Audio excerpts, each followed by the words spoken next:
오늘 하나님의 말씀은 출애굽기서 11장 1절에서 10절까지의 말씀입니다.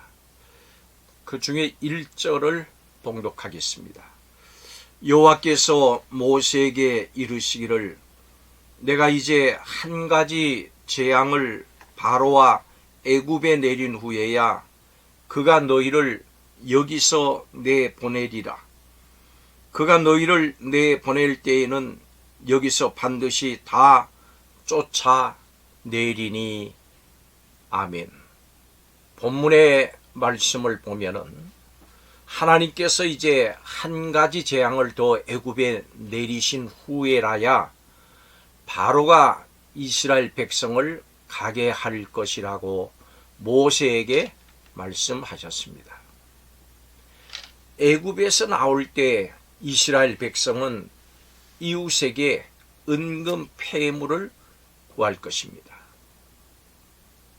모세는 모든 처음 난 것은 바로의 장자로부터 시작해서 가축에 처음 난 것까지 다 죽을 거다. 바로에게 엄하게 경고합니다. 여러분 인생은 무엇을 위해서 어디를 향해서 가고 있습니까? 애플 컴퓨터를 만들어서 인류 문명의 발전에 크게 기여한 스티브 잡스는 17살 이후에 거울을 볼 때마다 만약 오늘이 내 인생의 마지막 날이라면은 나는 지금 하고 있는 이 일을 계속할 것인가를 물었다고 합니다.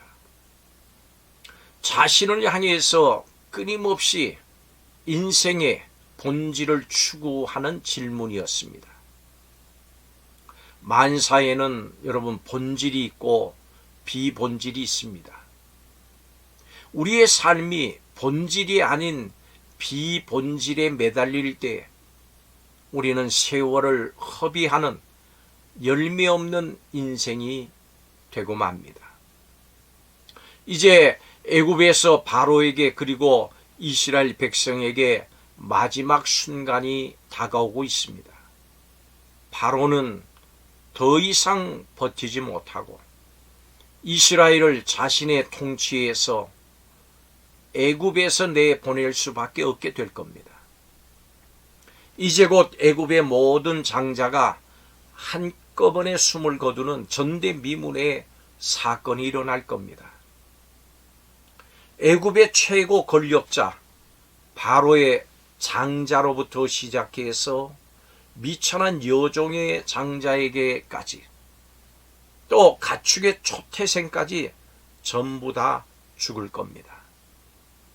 하나님께서 도무지 하나님의 말씀을 들으려고 하지 않는 바로와 그 백성들에게 큰 재앙을 내리시면 처절하고 애절한 곡소리가 애굽 전역에 일어날 겁니다. 이렇게 저렇게 이스라엘을 내보내려고 하지 않았던 바로는 이제 죽음의 끔찍한 재앙을 맞이하면 모세에게 통사정을 하면서 이스라엘을 황급하게 내보낼 것입니다. 바로의 권위는 곧 땅에 떨어지고 말 것입니다. 하나님의 말씀에 순종하지 아니하는 자는 누구나 이런 때를 맞이할 것입니다.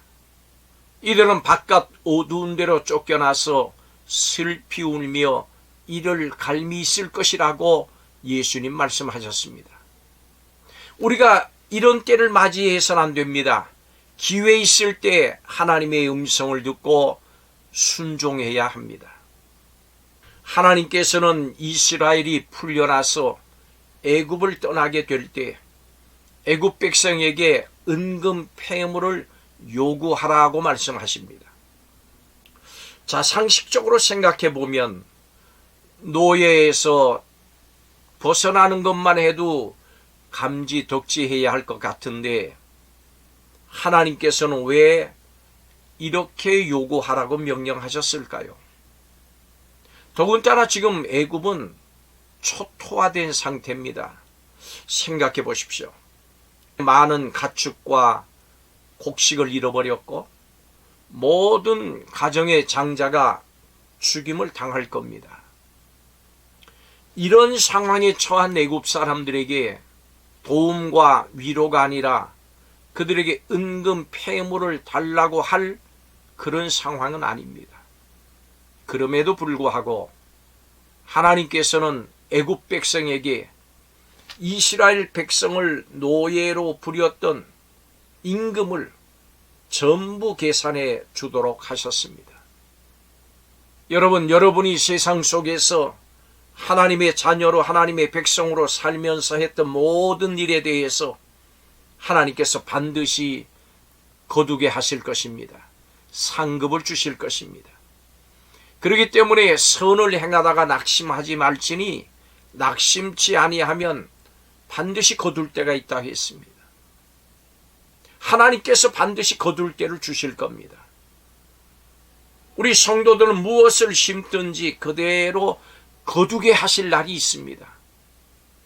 우리가 세상에서 손해를 보고 부당함과 억울함을 당하더라도 하나님을 믿고 믿음으로 선을 행하시기를 바랍니다.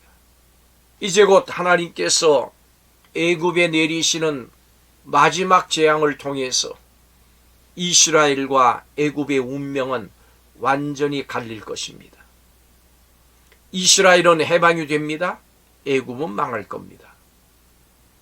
하나님께서는 이스라엘의 장자는 살리시고 애굽의 장자는 죽일 겁니다. 이 일은 우리에게 하나님의 심판을 미리 보여주는 것입니다. 심판 때에 믿는 자는 구원을 받고 믿지 않는 자는 심판을 받습니다. 믿음으로 이롭게 된 자, 물과 성령으로 거듭난 사람들은 복을 받고 악인과 복음에 순종하지 않은 자들은 저주를 받을 것입니다. 예수님께서는 이 일에 대해서 이렇게 말씀해 주셨습니다.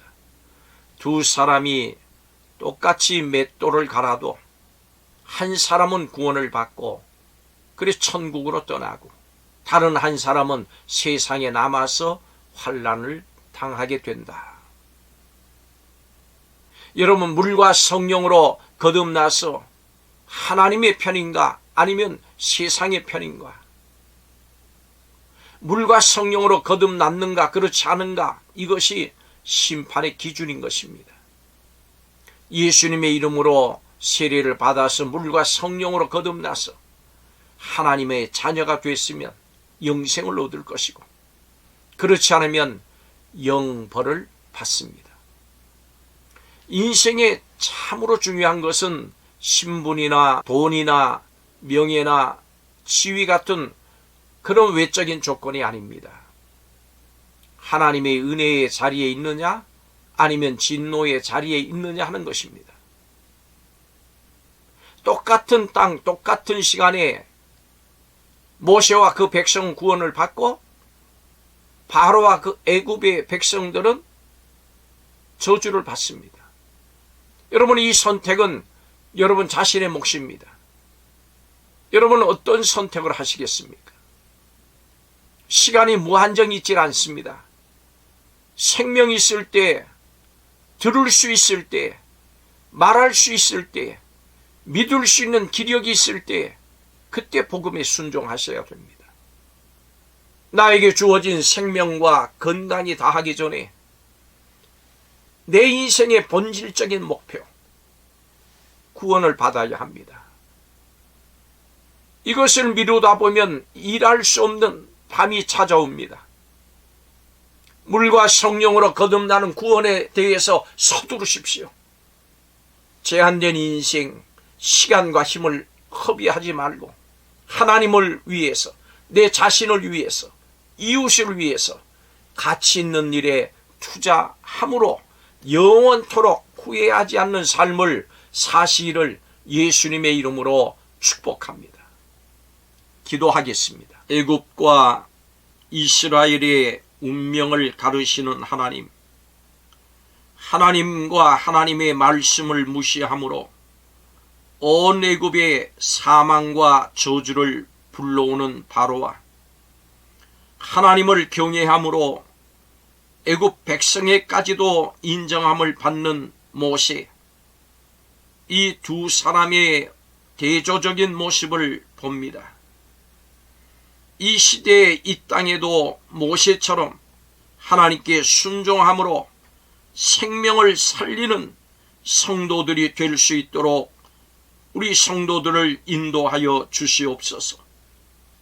물과 성령으로 거듭나 내가 살고 이 거듭남의 복음을 전함으로 이웃도 살리는 성도들이 다 되게 하여 주시옵소서. 복의 근원이 되게 하여 주옵소서.